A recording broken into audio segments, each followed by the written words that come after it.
So, in the education system in India, it's still very Delhi-centric. These incredible empires in the south that leave these beautiful monuments like Tanjore and Ganga. I can't say properly. Ganga, Konda Cholapuram. Ganga, Konda Ganga Chola. Give me one last go, Amish. Konda Cholapuram. Gangai Konda Cholapuram. Got it. Oh, perfect.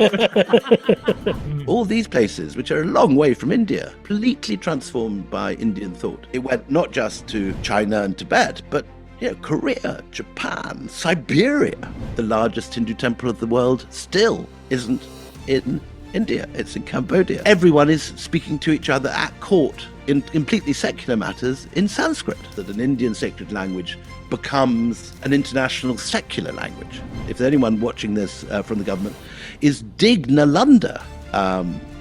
Nalanda, which we haven't talked about yet, which is the most important intellectual center in ancient India. Everyone knows the name, but only 10% of that site has been dug. Namaste everyone, welcome to the Immortal India podcast, and I'm particularly delighted today because I have a friend in the house with me, William Dalrymple, a friend I enjoy chatting with and whose books I actually love, read and admire. And today we're going to speak about his latest, The Golden Road. It is a tome, but I thoroughly enjoyed reading it. And William, before I get into the questions with you, let me do the formalities. Everyone knows you in any case, but I do need to read your introduction. William Dalrymple is one of Britain's great historians and the best-selling author of the Wolfson Prize-winning White Mughals, The Last Mughal, then which won the Duff Cooper Award, Duff Cooper Prize, and the Hemingway and Kapuscinski Prize-winning Return of a King.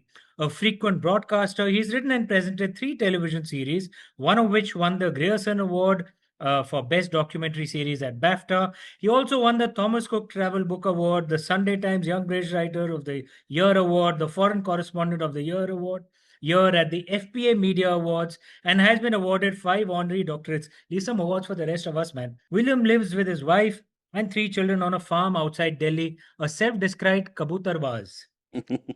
William, what a delight to have you on board, man. Thank you very much for having me, Amish. Very honored to be asked. Okay, both my wife and I thoroughly enjoyed The Golden Road, really. That's really great to know. Loved reading through it. And we normally, the days are so packed, I normally read in the evening. We do get some wrist pain while holding this up, but it was an absolute delight. We couldn't put it down. So, luckily, about a third of it is footnotes, so it's not quite as long as it looks. What I try to do with my books is to, in a sense, put the scholarly arguments and all the justification for stuff at the end. So if the academics want to get into the nitty gritty, it's all there.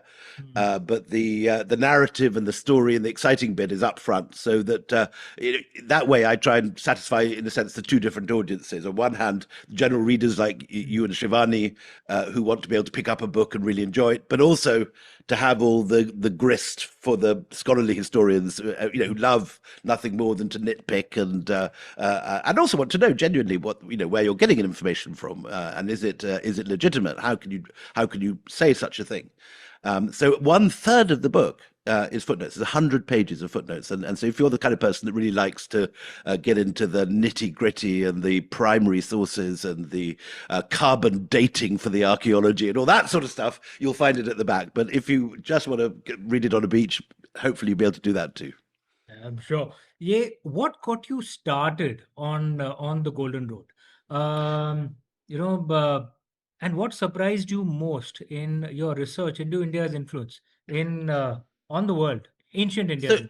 So when I was a kid growing up in Britain, before I'd ever been to India, and before I knew anything about India, my interest was early archaeology, and I spent my teenage summer holidays on archaeological digs. Just going off, age 16, my mum put me onto a train and we went up to the island of Orkney in the far, far, far north of Scotland. And I dug on this sort of amazing Iron Age Broch site, kind of early fortress. So that was what, as a kid, I was dreaming of and loving doing. And then by the time I left Cambridge and came back to India, I'd studied colonial history at Cambridge and got sort of, in a sense, diverted into the 18th and 19th centuries. And I think most readers in India associate me with my books on the East India Company. Right. And those were four books, and I worked very closely with a colleague on all four of those, a guy called Bruce Winnell, who very tragically died of pancreatic cancer in a matter of months, just after the anarchy was over. And he was a brilliant Persian translator, and he was like this guy who opened the door to a whole world of texts, which for most of us completely closed, because not only is Persian a difficult language, Mughal Persian is very different from modern Persian, and scribal Mughal Persian, which is if you like, the kind of secretarial shorthand used in a lot of the Persian documents, is a further barrier to comprehension. So the reality is that actually in India today, or anywhere in the world, there are actually only a handful of people that can really confidently go into Mughal scribal texts and really make sense of them. I mean, there are an ever diminishing number of people, as fewer and fewer people have these language skills.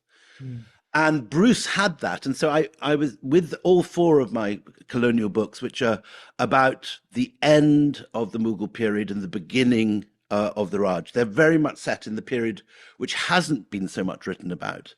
It's not Curzon and Kipling and that whole Raj world that we know from our education, nor is it Shah Jahan and Akbar and Aurangzeb and all those familiar figures. It's the bit in between the two. How did one of those worlds lead to the other? And the answer is a lot of that stuff, and the real detail is in Persian language documents. That because even the Maratha courts, for example, were using Persian language. And Bruce was my portal to that. And with his death, at the time that I completed the fourth of these books, he literally died a month after the launch of the anarchy.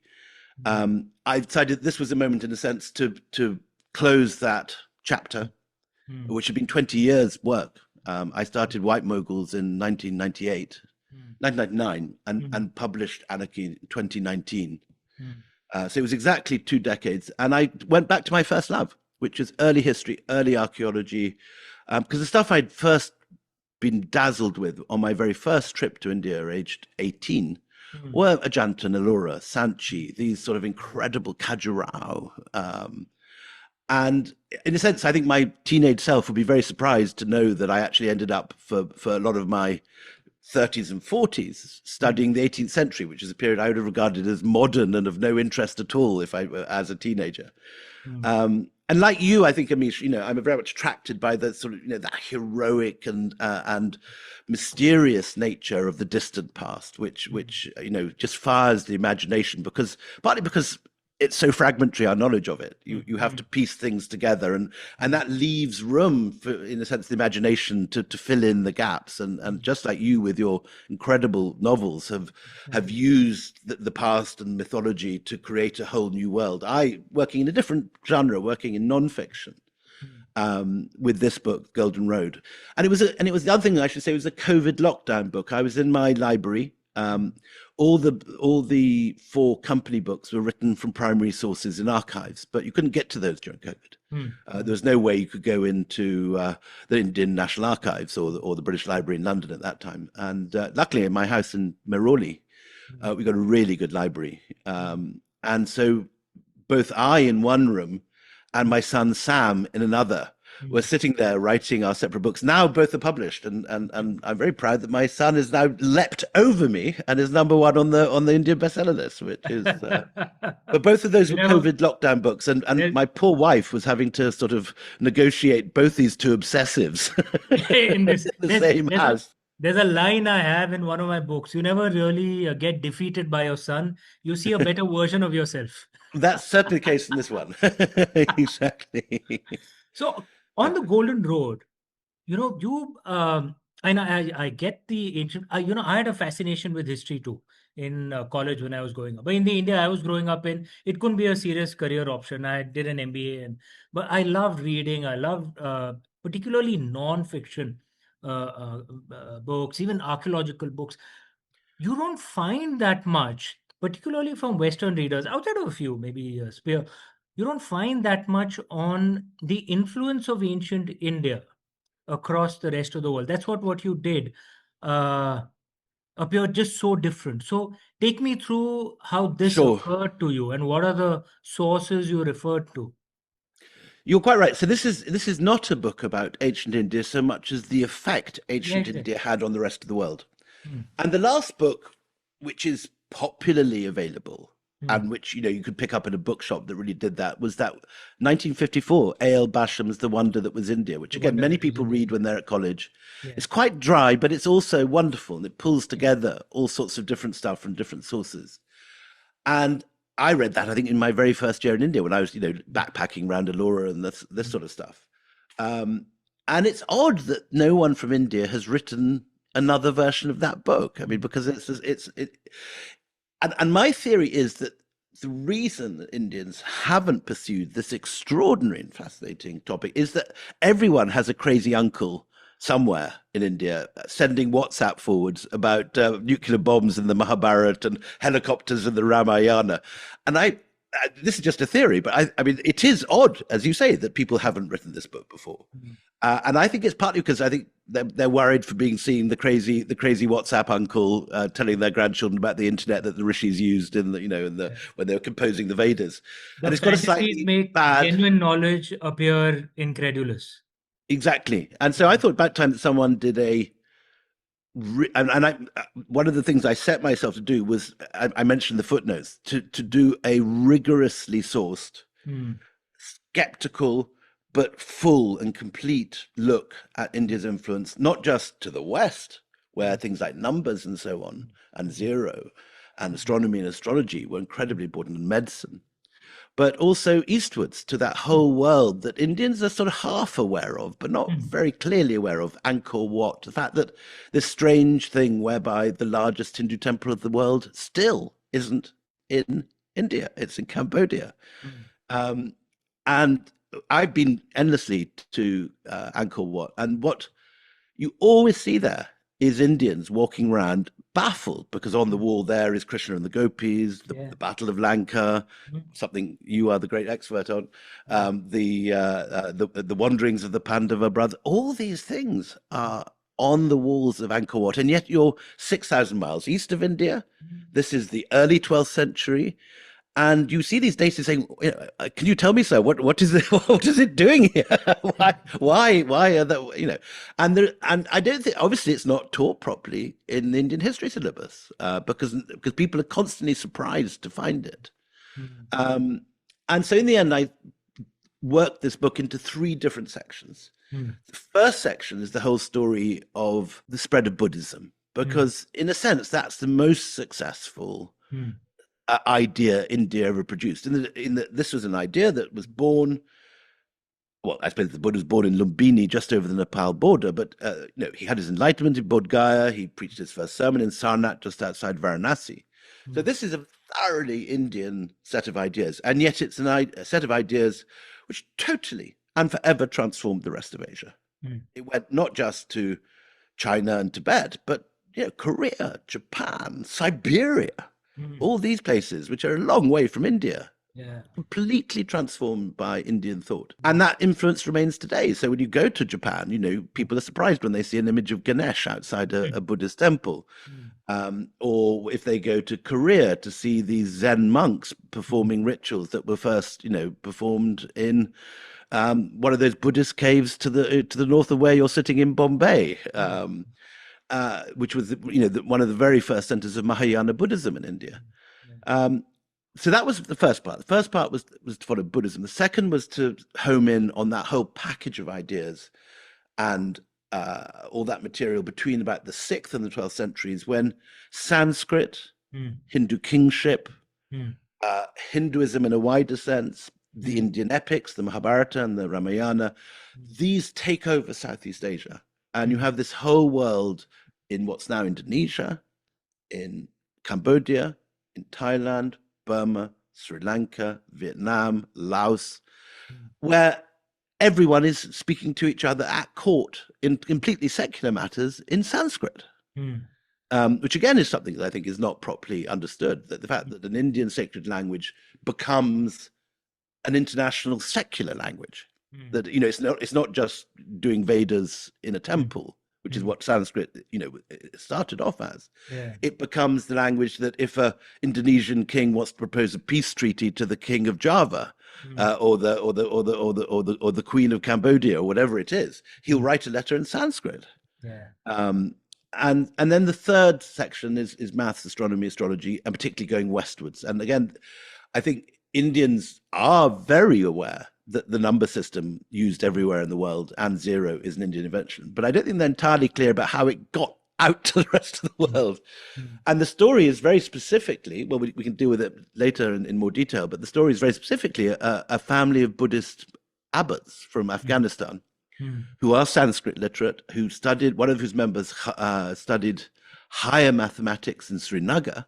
Mm. That family become first the accountants for the Arab generals that lead the Abbasid revolution in the Arab world in the early 8th century, and then get promoted to be the viziers of Baghdad.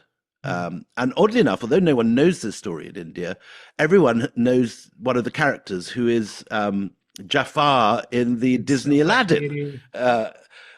So whenever you watch with your kids the Disney Aladdin, the bad guy with the parrot on his shoulder, that is actually the guy whose family and he himself Mm. brought zero and Indian numbers to the Arab world, and from there, eventually in the 12th century, via Fibonacci of all people, it finds its way to Europe. Pingala, the Pingala series. Yeah. All that exactly. There's this theory. I wonder if you give some credit to it, that even the description of Jafar in the Arabian Nights, the long neck, the kind of Kashmiri features, is. Do you buy that? So long neck specifically. So what we know about Jafar is he is mainly from the Arabian Nights. And the Arabian Nights are this collection of stories set in Baghdad. And it revolves around one of the greatest of the Abbasid caliphs, who's this character called Harun al-Rashid. Yeah. And Harun is quite famous in the West because he was the first time that any of these Arab guys gets in touch with Western Europe. He sends an elephant which gets to Charlemagne. Mm. So he's an extraordinary historical character. Charlemagne sitting in what's 9th century Germany, a long way from both India and the Arab world. Mm. And so yes, so we know quite a lot about Jafar, and yes, the long neck is one of the things that is described. So that's legitimate, and that's a very well attested historical fact. You also speak of India being a sink for global gold, for global silver, for global currency. Take us through the trade route. See, because I think that's one of the hearts of your book. You speak of the Golden Road. We have heard of the Silk Road; it's been marketed very well. Uh, the sea routes, not so much, and that's what you Correct. try and build with the Golden Road. So India being the sink of gold is not my phrase. A Roman naval admiral who was also a historian and a natural historian, and he writes a series of books in the 1st century AD. He dies when Mount Vesuvius explodes and Pompeii is buried. He tries to rescue survivors from that disaster and eventually succumbs to the gas and the fumes of the. So it's a very sort of heroic story, Pliny. Anyway, Pliny is slightly like, we all know this character, the conservative admiral that you see propping up the Gymkhana Club, or the old conservative old field marshal with his moustache ordering a pink gin. And he's the Roman equivalent to that. And he's sitting there expanding the Roman Empire, working hard for Rome. And what he really irritates him is what I suppose we today would call metropolitan elites, the people, I suppose what you might call Lutyens Delhi. That's the Indian. And he's sitting there in the Navy. And he's complaining that all these, if you like, Lutyens Delhi style Roman women are turning up half naked at parties, as he sees it, in the latest fashion, which is silk. From India. And that comes, and he says very clearly, it never mentions China. He says that we get that from Muziris, from Kerala. Yeah. And from the two other ports, Marigaza, which is in Bharuch in Gujarat, and Barbaricum, which no longer exists, but which is more or less where Karachi is today, on the mouth of the Indus. And he says, why do our irritating, fashionable women in Rome, for which you can, if you're Indian, read Delhi, spend all our hard-earned wealth on terrible foreign imports. And again, it's exactly the sort of thing that you could see some old uncle in the Gymkhana saying today. Make And he Rome great says, again. exactly, that he was, yeah, absolutely. And important part of the story, which we'll get on to, is the 30% tariffs put on Indian imports at the Red Sea coast. So, no, as you know, with history, nothing changes. Human beings are the same throughout history. And so while, some things may change, other things remain very much the same. So Pliny things that he really hates are silk, which he sees as fortune being. But the other thing is what he calls kind of, if he was expressing it in Trump speak, he would call the woke spice, which is pepper. And he says, why do people need to put this powder on their food and pay a fortune for this foreign condiment? He says it's perfectly good olive oil in Tuscany. We don't need to import all this nonsense from India. And he is one of a number of Roman sources that tell us this fact that we've completely forgotten in popular thought today, although scholars know this stuff. I have to say that there's nothing in my book that some scholar in India will not have written a PhD about. What has not happened, though, is a lot of these ideas stay in the academy, in the ivory towers, and don't make it out to the general reader. My earlier company books have all sorts of primary archival research, which no one else knows at all. But this book is very much bringing together sets of ideas that have already been there in the academy and in a sense, making them accessible to the general public. So scholars in India are well aware that India has these strong links with Rome. But as you said when you were asking the question, we have been so deluged with this Chinese idea of the Silk Road that even Indians have now come to believe that the main link between East and West in ancient times was some motorway, which was alleged to have run from the Mediterranean to Beijing. Now, that is perfectly reasonable thing to talk about during the Mongol period, because Genghis Khan, for the first time, does link the Mediterranean with he conquers and destroys. And you can ride along the steppe lands, which is what Marco Polo does in 1271, most famously. But in the classical period, the Chinese did not know about Rome, and Rome did not know about China. We don't know a single case of an embassy or a trader who went in either direction at any time. It's only from about the 7th, 8th century that China gets as far as what's now Xinjiang, Kashgar, and then become aware of what's going on to the west. And what we've forgotten is that this period is the period when India is Rome's biggest trading partner and vice versa. And it's not just Pliny, as I said. There's another Roman from the same period called Strabo. This guy is an ethnic Greek living in Egypt, in Alexandria. And he is given the job of taking the new Roman governor on a tour of Egypt. Just after, you'll remember from your college days, Antony Cleopatra. Cleopatra commits suicide. And that point, Egypt becomes part of the Roman Empire. But what we haven't sort of taken into our heads at a popular level, I think, is that moment is the moment that India suddenly has a backdoor to the Roman Empire. Because thanks to the monsoon winds, it's only 6 weeks sailing to go from Karachi to the Egyptian coast.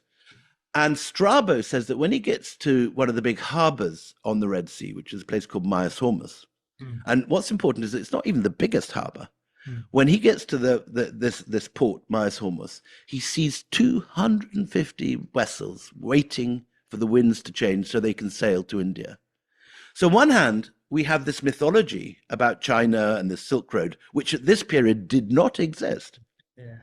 And on the other hand, we've completely forgotten that not just individual traders, making some great exploration of unknown lands and getting to China. There are organized fleets of 250 vessels at a time, which leave this one port. Now, there's another port further down, which Strabo doesn't visit, called Berenike, which was much bigger. And so if there's 250 vessels coming from one, we might add, suppose, 500 from Berenike. So we're talking, maybe 1,000 vessels a year. Huge number. Heading in great fleets to land off the coast of Sindh, Gujarat, evidently also Bombay, because we have lots of Roman material turning up in Bombay. And the big one, Muziris in Kerala. Muziris was the massive east-west container port. And I say containers because, like today, you have shipments in containers. And we have one particular papyrus that came out of Egypt, which survives, which gives us a detailed breakdown of one container leaving Muziris in Kerala. And we know what's great about this is that why economic historians love it is it's got figures.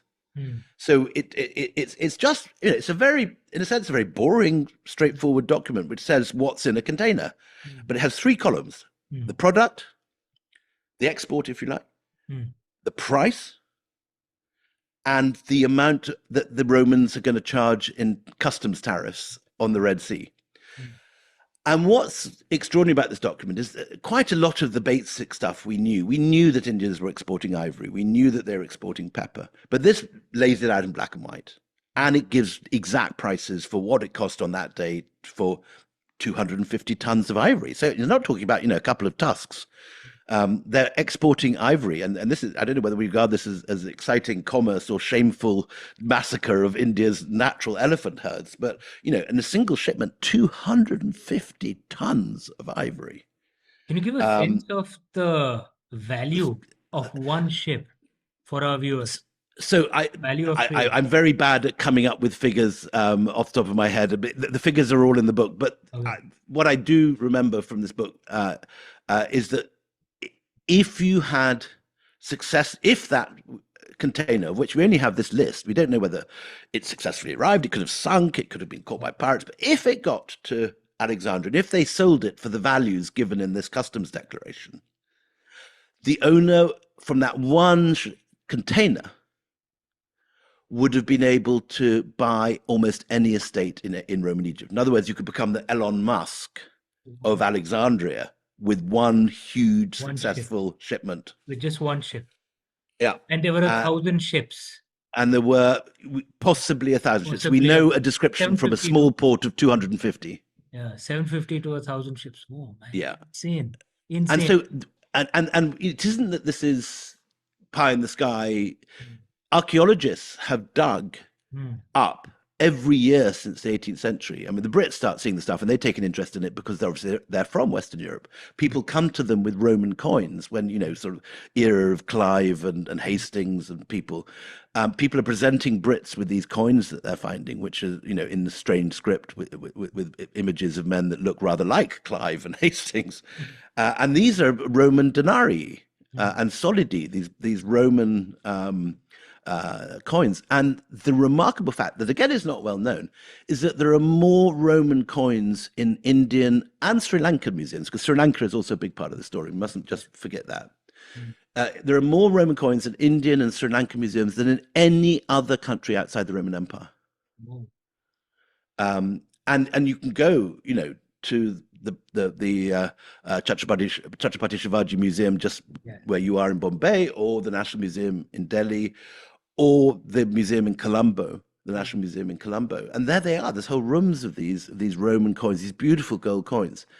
And what Pliny is complaining is that the Indians quite liked a little bit of Roman wine.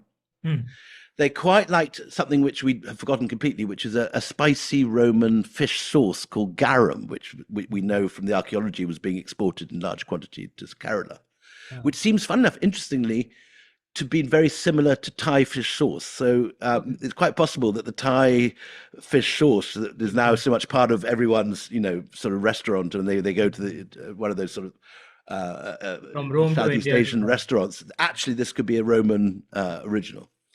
But basically, the balance of trade was hugely in favor of India, and that although you could sell a little bit of wine, you could sell a little bit of fish sauce, basically you had to bring gold. And this is why Pliny is complaining. Gold stocks of Rome, which were enormous, but he is sufficiently worried that so much is disappearing to pay for this silk, to pay for this ivory, to pay for this pepper, and all these, and also perfume is another thing that India, the raw materials for Roman scent, perfume, and incense, things called nard and malabathrum, all of which come from either mainly the Himalayas. So they're having to get nard, which is the glands of goats up in the Himalayas. They're having to bring this stuff all the way from Tamralipti, which is the ancient equivalent of Calcutta, on the mouth of the Ganges.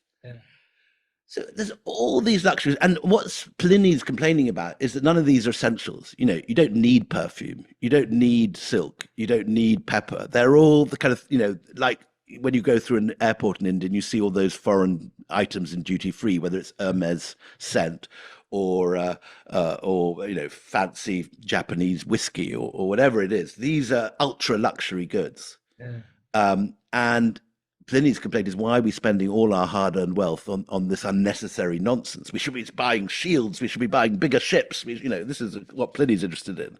Yeah. The city elites are sucking us dry. That's a familiar sound from today, and that's what Pliny's saying. So Pliny's very much on that. I know which party in India he would have voted for, shall we say? So now Berenike, I'd read this paper on Berenike. I'm forgetting which journal I read it in, which spoke of what the port atmosphere was like. You spoke a bit of it. I just wondered if you could take us through, what that trading led to. Sure. It was, of course, a cosmopolitan place, and there was a temple to Lord Ganesh, a Buddhist vihara. That detail we I don't read that know, in the paper. but yeah, I don't yeah, know. Yeah. yeah. So yeah, no, but everything else was right. So Okay. and there is definitely Hindu material there. So Okay. but not a temple to Lord Ganesh yet. It's quite possible it may turn up. Okay. So there's a team led by a guy called Steve Sidebottom, who's an American archaeologist, who's Right. been working with the Egyptians Right. on this. Initially it's quite a miserable looking site. The Red Sea coast is Yeah. very barren. Yeah. You come out of the desert and then there's just the sea. There's no green it's not like Goa when you arrive. There's gorgeous palm trees. There's no hinterland. You're in the desert on the sea, and there's nothing standing more than about sort of 2 or 3 meters off the ground. So it's not like one of those Egyptian archaeological sites on the Nile that you go to and it's all intact. But Steve's been working away there for about 20 years, and what he's found has changed everything about the story of the links between Egypt or the Roman Empire and India. And then there's another guy called P.J. Cherian who's been digging in Muziris in outside Cochin, who's been finding exactly the same material in reverse on the coast of Kerala. So these two guys are friends, and they've dug on each other's sites, and they've been comparing notes because they're two ends of the same trade route. Cochin and the Red Sea coast of Egypt. And well, initially what he was finding was hints of this sort of thing. So there's a thing called ostraca, which is pottery fragments which people have written notes on. You didn't have a Kindle or a phone to write on those days. So sometimes people were writing on pottery. And very early on in this dig, he found Tamil writing on potsherds, indicating that Tamilians were turning up here. And as he dug deeper and deeper, he found more and more. He found, I think in year 2 or 3, he found these enormous amphora full of black pepper from Kerala, which was hugely valuable in the Roman Empire. The sort of thing which you could, pick for free in Kerala and then sell as an incredibly important and expensive luxury product if you just went 6 weeks sailing away to the Egyptian coast. And these were big amphorae. These are things as nearly as tall as a man, packed with black pepper. And he was finding broken halves of these amphorae still full of black pepper. Then because the great thing about archaeology in Egypt is it's so dry. Yeah, things that nothing decays. Yeah. And so he was finding Indian sandals. He was finding remains of the meals that must have been eaten by Indian sailors because they were full of coriander and cinnamon and Indian spices, which didn't grow in the Mediterranean. Yeah. And eventually, the big discovery was about 3 years ago, just as I was completing this book, and I'd already written a first draft, and I had to rewrite it because of this discovery. He discovered in one place, which was an Isis temple, a storeroom full of statues, which were clearly put up by foreign merchants. Yeah. And you get the impression that they got paid to put this up in the local temple, and then as soon as the merchants went, they took them down and put them in a storeroom after they got the donation. Because this storeroom was full of stuff by foreigners. It wasn't the ISIS cult. This was so one So, is William, if I should just clarify for the lay people, when William is talking about Isis, it's an ancient Egyptian goddess.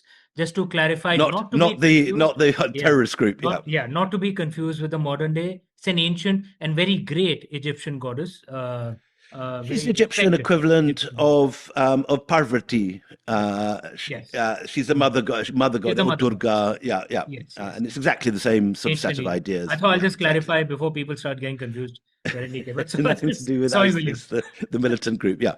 So ISIS, this mother god, think Durga, think Parvati, Mm, had a temple on the shore at Berenike. And in the storeroom, when they dug that, they found two things.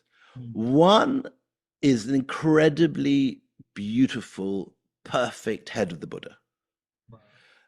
looking exactly like the style of one of those Gandharan Buddhas that you see in Indian Yeah. museums, always in black schist. But this one is in white classical marble. So it's the same look, but it looks very different because it's in white marble rather than this black stone. Yeah. And it has, there's two things interesting about it. First of all, it has these curls on the Buddha's head, as you always have with the Buddha, but they're made with a drill that's specifically used in Alexandria. So we know that it must have been made in the port of Alexandria on the Mediterranean. So in the first century, there are sculptors who are sufficiently familiar with Buddhism on the Mediterranean coast Wow. that they can carve to order. So, an Indian captain walks in saying, "Make me a Buddha." They say, "No problem, we'll have it next week." Yeah. And so this is not, a Buddhist monk making it in a monastery somewhere. This is a jobbing workshop. They're using the fancy stone, which is not from Egypt or India. It's from what's now Turkey. The best quality marble in the classical world was called Proconessian marble, and it came from an island in the Marmara Sea off modern Istanbul. Yeah. So this object is about as multinational an object as you could imagine any time in history. It's using marble from Turkey to depict a holy man from India in the style developed in Pakistan and Afghanistan. And then one other sort of stray element, it has these sunbeams coming out of the Buddha's head, which we don't get in India. But we do get for solar deities like Sol or Mithras or Sol Invictus or Mitra. So there's all sorts of stuff going on here. And then, as if that wasn't enough, the same season of digging, they found, sadly, more crudely sculpted. So it's not as beautiful a thing as the Buddha's head. And so it's got less publicity. It doesn't look so good in a magazine cover or something.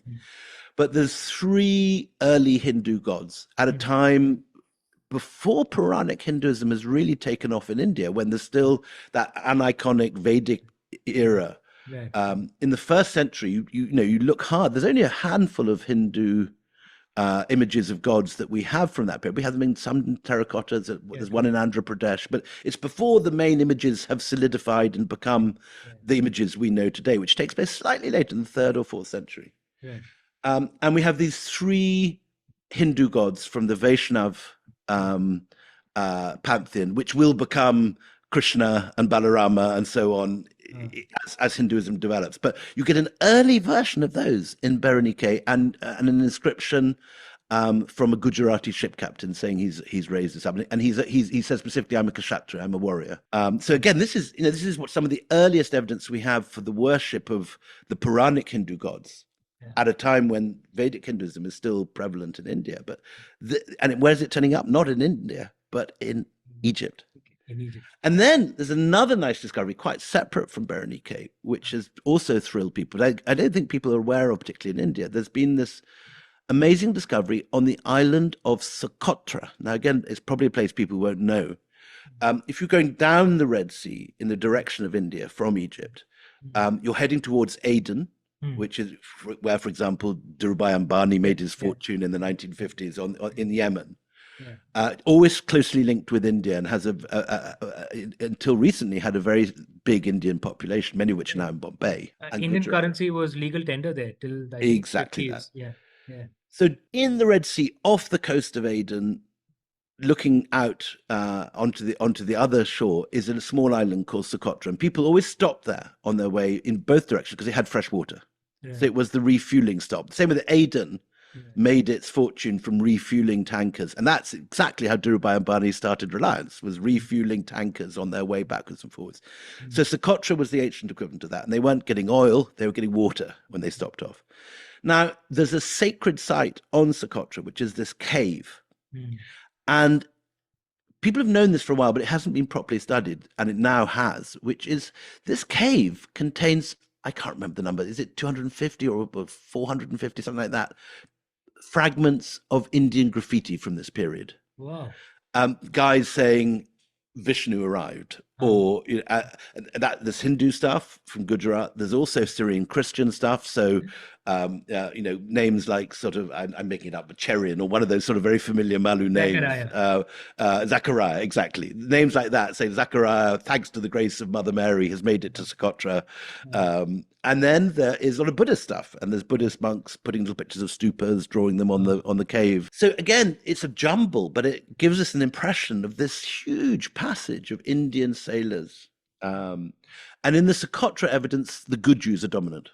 Okay. In Berenike, so far the hints are that it's mainly Tamilians. Tamilians, yeah. We have quite a lot of Tamil fragments.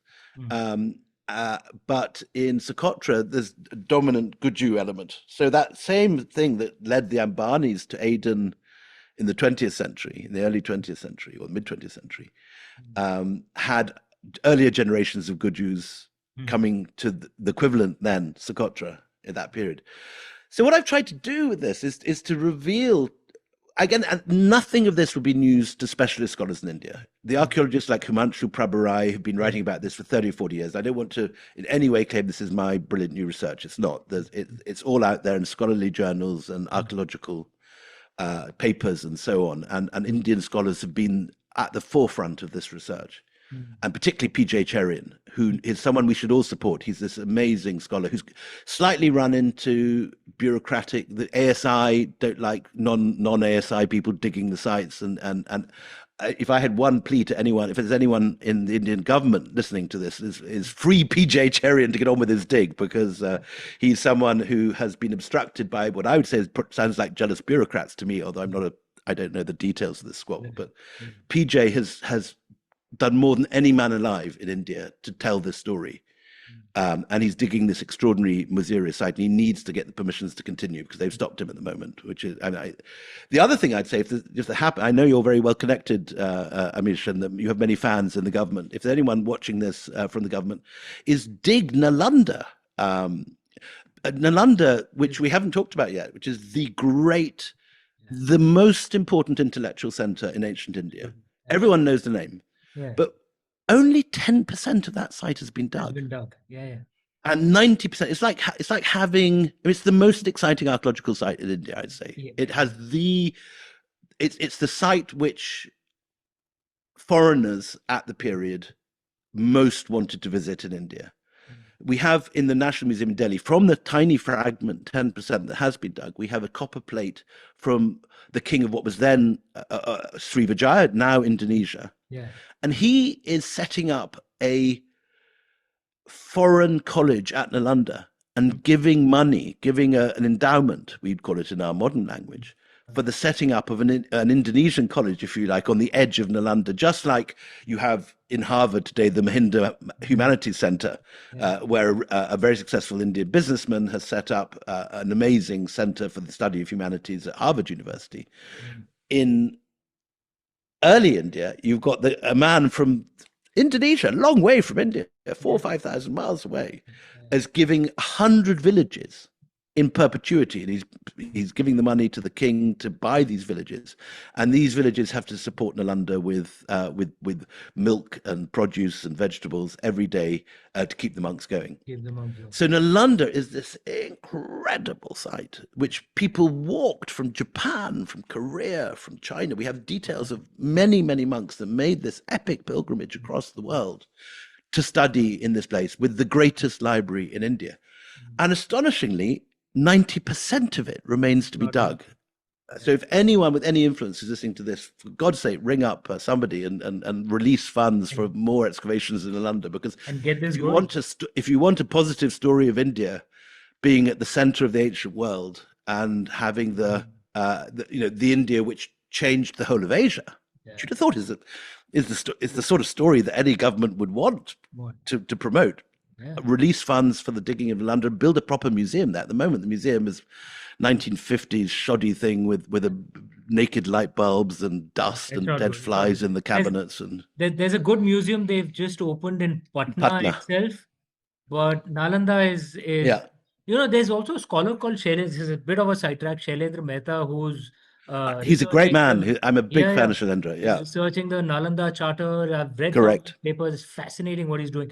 I want to jump onto your Shalendra, empire. we shouldn't just stop there. Sure, sure. Shalendra's book is going to be coming out next year, I think. Oh, And for any patriotic Indian who's interested to get a real scholarly take on Nalanda and the influence of the Buddhist Indian idea of universities on the rest of the world, yeah, yeah. Shalendra has come up with some incredible stuff. Incredible insights. Yeah.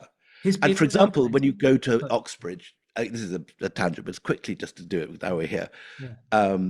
When you go to Oxbridge and you see those beautiful courtyards Parliament, with those you have the courtyard with grass, you have the walk around it. You're not allowed to walk on the grass, you have to yeah, walk around the outside. yeah, And then you have the scholars and the dons rooms around a courtyard. That plan yeah. is there in It's Nalanda in the 6th century. yeah, And it moves, you can show first into the Islamic world through the yeah, madrasa. Madrasa's got yeah, a bad name today as yeah. centers of extremism, No, they were but they centers of just mean excellence. it just means colleges. Yeah. And the tradition of scholarly courtyard universities, which begins at Nalanda, moves through the Islamic world, through Islamic Spain, Mm, and the first universities in Western Europe mm. are on the edge of Islamic Spain. So it's Palermo, Salerno, Bologna, Paris, and then Oxford and Cambridge in the 13th century.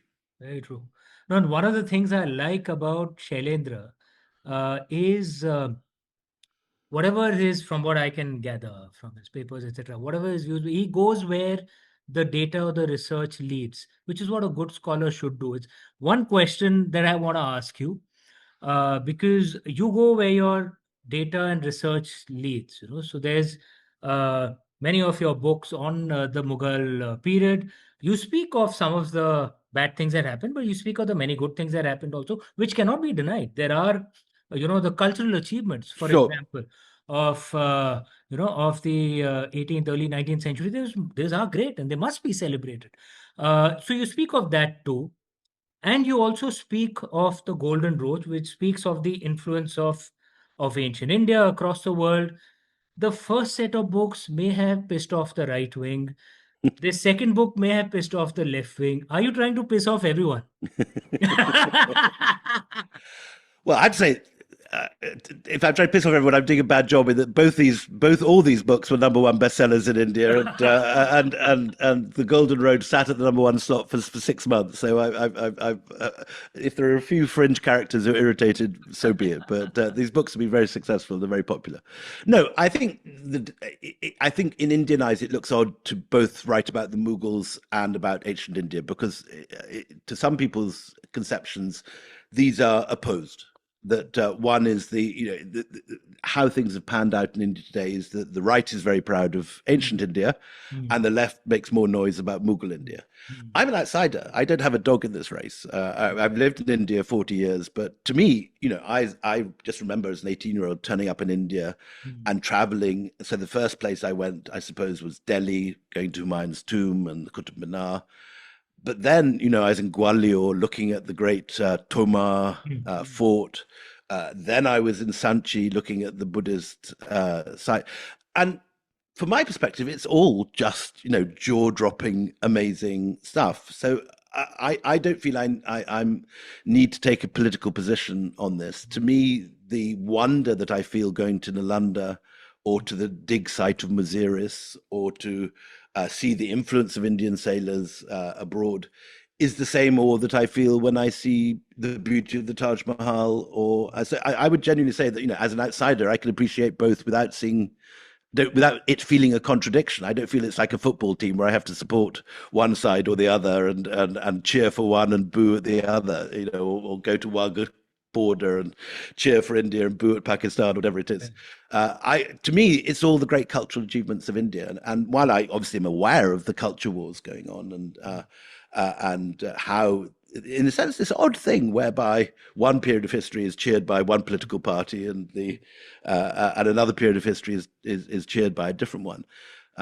I just don't, I'm a foreigner. I don't need to pick sides in this. I can just enjoy it all and hopefully write about it honestly.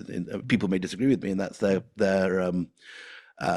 right. And by all means, write something with a different view yourself. But No, I think there's a deeper philosophical message you're making, William, in this, that you look at the beauty of ideas. It doesn't matter where it comes from, and if there is a beautiful idea, uh, then learn from it. Who cares where but it comes from? But to be And honest, the four books which preceded the Golden Road were not about the Mughals as yeah, such. They're the company quartet. They're about the East India Company. company which And came as a in. Brit, obviously, Yeah. I'm fascinated in how this small, poor country at the time of the Golden Road, which is Britain, which was the most provincial, most out of the way, most primitive, how a bunch of crooked businessmen could found a corporation, which is what the East India Company was. It was the corporation. It was equivalent of Elon Musk founding Tesla, or Zuckerberg founding Facebook, or Sergey founding Google, or one of these sort of guys. And how the story I tell in the company quartet is not a story, as some on the right sort of I think imagine, that I'm there and I get these tweets saying you're glorifying the Mughals. What I'm actually doing is telling the story of this crooked British corporation over 4 books. It's the company quartet. There are 4 books. It starts with The Anarchy, which deals with Clive and the arrival of the company. There's White Mughals, which is not about the Mughals. It's about the Brits who took on that culture in Hyderabad and in Lucknow and in Delhi. There is Return of a King, which is the story of how the East India Company had its nemesis when it tried to expand to take Afghanistan. And I love that book, by the way. One of my thank you favorites. so much. Yeah. That's the most exciting of all those stories, because every single one of the Brits that goes up to Afghanistan is slaughtered, and one man makes it out alive. Bryden on his pony. That painting that you see. An incredible painting. And then the final one is The Last Mughal, which is the story of 1857, the story of what you guys call the first War of Independence, and we in Britain still call the Indian Mutiny. And it's the story of how Jafar, this penniless last emperor, who he hasn't got any territories anymore. All the great empire of Akbar's disappeared. Jafar is nonetheless someone that inspires people to go to mushayiras, and his court is the court of Ghalib, is the court of Mir and Dag, and this great efflorescence of Urdu poetry. And how this world, which is a very beautiful cosmopolitan world where Hindu and Muslim are actually getting on very well. The Jafar, for example, sets up the Ram Leela outside the Red Fort and makes everyone at the court go there. They celebrate Holi and the Hindu festivals. Jafar has far more Hindu grandmothers than he has Mughal grandfathers. There are endless. He's now ethnically, his DNA is 4/5 Rajput. And how this world is snuffed out, and it's a great tragedy. There's massacres. In popular consciousness, I think the big atrocity that the Brits commit in India is the Amritsar massacre, because we've seen all those movies about it and so on. But the scale of the slaughter in 1857 is on a hugely greater scale. Every male over the age of 16 in Delhi, when it's captured, is slaughtered. Anyone that doesn't get out and flees through Turkman Gate to the south, because the Brits come in from the north. Anyone who's still in the city, hiding in their houses, hiding in the cellars. The women are spared, though some are taken off to the Punjab, because the Sikhs are fighting with the Brits, and they take many of the women, and there are descriptions of this. But any male over the age of 16 is bayoneted. So 17-year-old kids who've had nothing to do with this are just being slaughtered in the streets. And so that's how the story ends. But anyway, it's so I know that on the right, many people, because I know from tweets, think he's a Mughal lover and so on. The story I'm actually telling is the story of the East India Company. There's 4 books on that subject. But yeah, no, I'm very unashamed to say that for me, the Taj Mahal is something as interesting and as extraordinary as Nalanda, and I'm very happy to celebrate both in my books. One Great last, to me, great Indian achievements, both of them. yeah, one Great last thing, moments of high Indian civilization. one last thing on the Golden Road before I come quickly to the Empire podcast. You speak of India's influence across Southeast Asia and indeed other parts of Asia and the world as an empire of ideas, not an empire of the sword, which I thought Very was very important point. beautifully put. If you want to expand on that. Sure. I think it's very important because this is very rare anywhere in the world. If you think of how Christianity spreads to Latin America, for example, it's, the conquistadors in the 15th century defeating and slaughtering the Aztecs.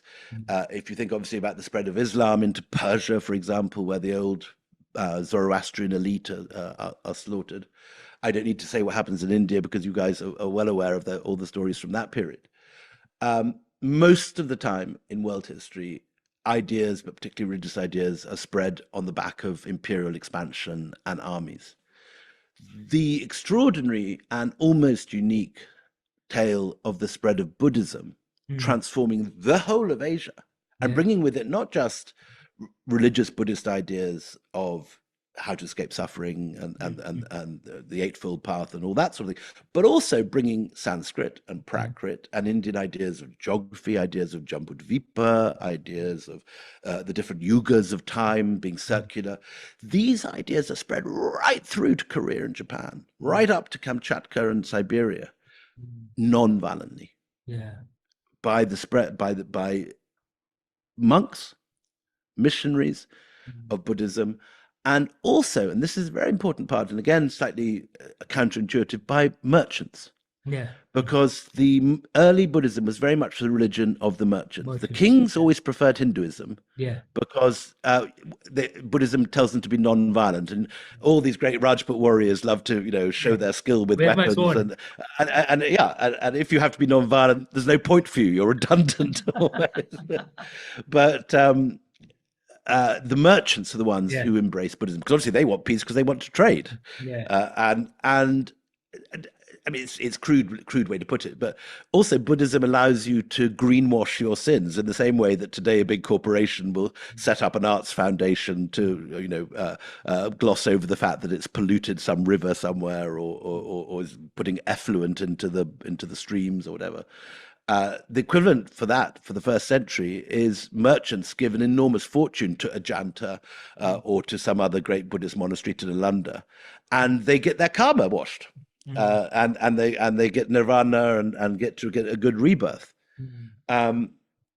So what we see, one of the reasons that Buddhism expands so fast is that it's spread by the merchants, and the merchants have this symbiotic relationship with the Buddhist universities and Buddhist monasteries. So in Afghanistan, there are hundreds of Buddhist monasteries set up by Indian monks. And the guys going through it are the Indian merchants trading in Central Asia. They're trading in often Sindhis, often Gujaratis, coming up through the passes. They get to stay in the monasteries, which are safe. And those big monastery walls, think those monasteries in Ladakh, those enormous sort of fortress-like walls. That protects you from the local brigands. You give a donation to the monks. But what is more surprising is that a lot of the Buddhist monasteries are banks themselves. We have inscriptions whereby a merchant writes an inscription saying, this is to repay the loan I was given at 10%. It's taken me 20 years, but here's an enormous donation. I've had a successful trip. And you also have details. There's one amazing coastal monastery in what's now Andhra Pradesh. And we have an inscription there from 4th century, I think, about a guy who calls himself a Mahanavika, which means a great sailor. And he says, and what's fascinating is he gives a bit of autobiography. He says, my dad was a rice farmer. He was a landowner. And I would have become a landowner, but the monks lent me money and I bought a ship and I went off to Savarnabhumi, the lands of gold, which doesn't mean Thailand airport, the Yeah. Bangkok Yeah. airport, like it means today. It means the whole of Southeast Asia, which Yeah. which the Indian merchants called Savarnabhumi because they were all making a great deal of money Land and of trading gold. in gold there. Yeah. And he says, and now with this plaque, I'm recording that I've repaid my loan to the monastery and making a donation to the monks. Fascinating. So in this early world of trade, the monks were providing shelter, but they were also providing loans. Yeah. And some of the Buddhist monasteries also, and again, we tend to think of Buddhist monks as being very unworldly, but actually they're rather like sort of, Indian godmen. They've often got quite good accountants working behind them. and so you have the biggest Buddhist monastery site, which is being dug in Afghanistan at the moment, Mezainak, is on top of a copper mine, which is why it's being dug, because the Chinese now have bought the copper mine and want to destroy the archaeology and get down to the copper. Yeah. And the monks were mining it and were making coins out of it. So these early Buddhist monks spread as much as they do because they're actually quite worldly. They've even got slaves. We have inscriptions that say the Buddhist monks have got slaves. Good Lord. Okay. Which is again something you don't expect, but there's there in black and white. There's a scholar called Gregory Chopin, who's the greatest living Buddhist scholar, who writes a great deal about, I suppose you'd call early capitalism in the Buddhist world, which involves loans, raw materials, slavery, and a lot of the women, the monks, a lot of the women, the nuns, are processing and weaving cotton. Okay. So really important. Again, we think of Buddhism as this otherworldly religion, but it's a very important component of early Buddhist trade. And one of the reasons that these Buddhist ideas are spreading out is they're spreading on the trade routes. Fascinating. I have this thing that actually Buddhist ideas and thoughts got stitched into local languages as well. Like I'm sure Correct. you're aware the Turkic word for a murti, an idol, is But, which the theory actually comes from Buddha. Correct. And the original Correct. Turks were from Central Asia. It went with Buddhist ideas. Many of the Turks it was a Turkish king who built Bamyan. The great Buddha at Bamyan, where the Taliban destroyed in 2001. That was built by a Turkic Buddhist king before the arrival of Islam. Wow. Fascinating. Under the influence of Indians again. So you have, the Turks were learning Indian stories, Indian mythologies, Indian philosophy. Yeah, from Buddhism. And I should say that, nothing in this book is new. You'll find in the bibliography 100 pages of notes and bibliography giving the detail of the Indian scholars who've been working this. But what often happens, and I think India is particularly bad at this, is that the scholars talk only to themselves. Yeah. And that they also often write in a way that's not accessible to the general public, and that they don't talk to each other either. So that the Buddhist scholars don't talk to the history of science guys, the history of science guys don't talk to the guys doing Sanskrit and the Mahabharata and the stuff in Southeast Asia. And all I've done, in a sense, is bring all these different things under one tent and join the dots, bring them together.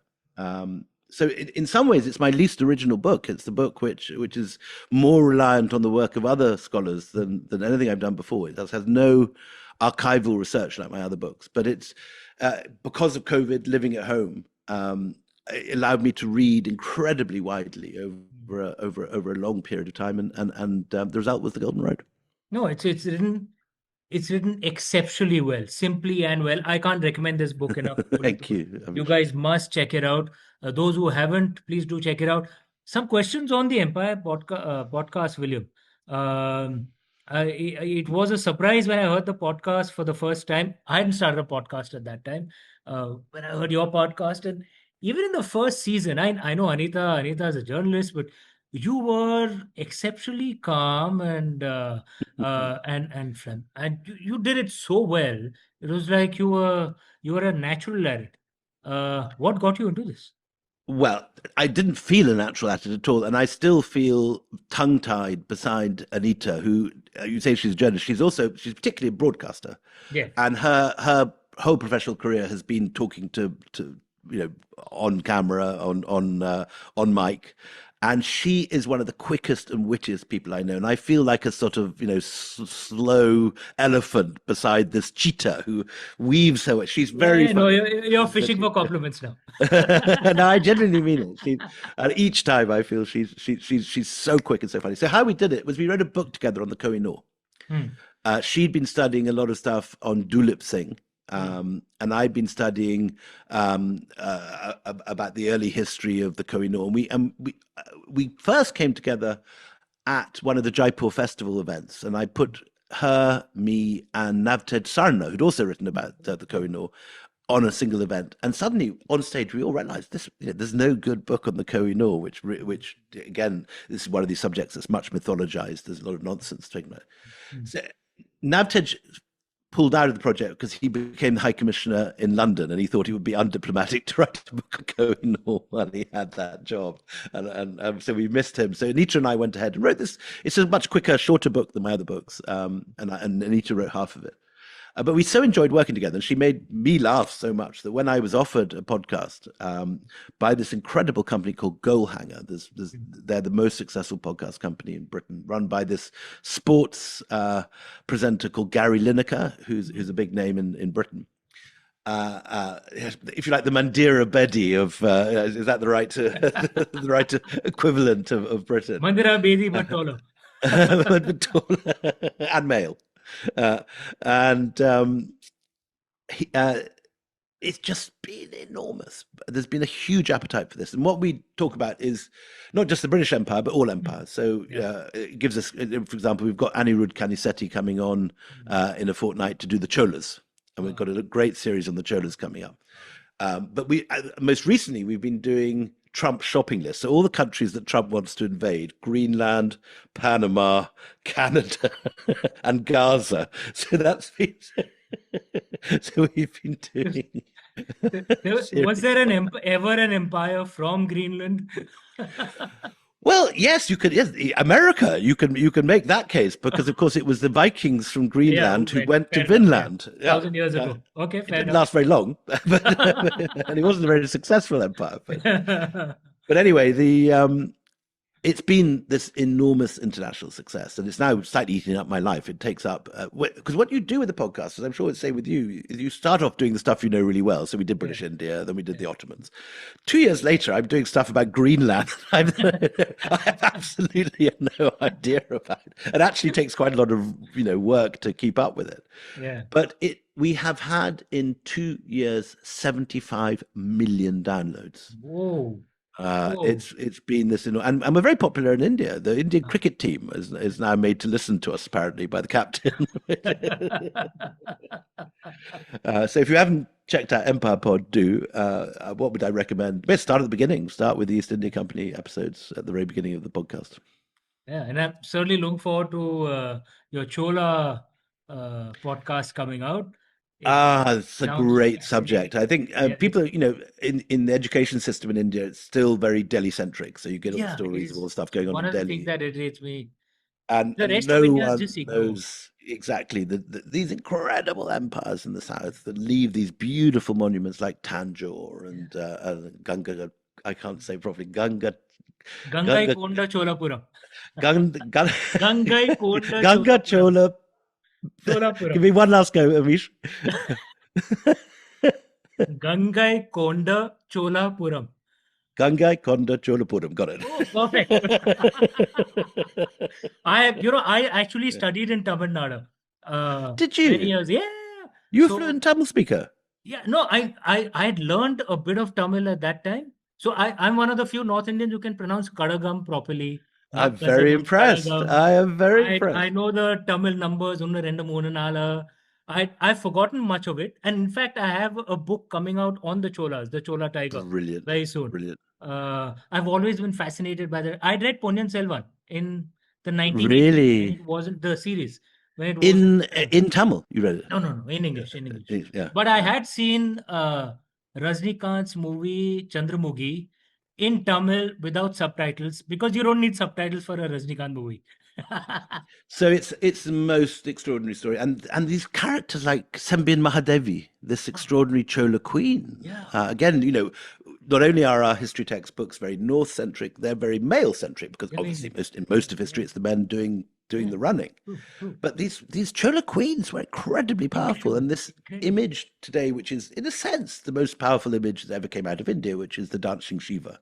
Yeah, The image that you see at CERN, at yeah, the yeah, Hadron Collider, yeah, this image that you see at NASA, apparently, yeah, this extraordinary cosmic image of energy and birth and rebirth. yeah. That was not invented by her, but it became the icon of the Cholas, thanks to Yeah. Sembian Mahadevi, and now is one of the great global Great images of global India. movement. Yeah, yeah. No, I mean there needs to be balance in the history of India, the East, the South, the West, even the North Central, all of it needs to be I've brought into got the a story, lot of the not just South Delhi. in Yeah. this book, but I haven't got enough of the East. I realized I mean, you have to select, and there's a whole story about Orissa Yeah. and the Bali Yatra and so on, which I don't go into in enough detail in this book, if I was to write again, I think I'd probably put some more in. But Awesome. anyway, William, as always, an utter delight speaking to you. Thank you lovely to see so you, Amish. much. Thank you. Thank you so much for joining the Immortal India podcast and hope to catch up soon once again. I'm very impressed by the podcast, so please keep it up. We're all enjoying it. Thank you. Bye, William. Bye bye. Take care. Bye.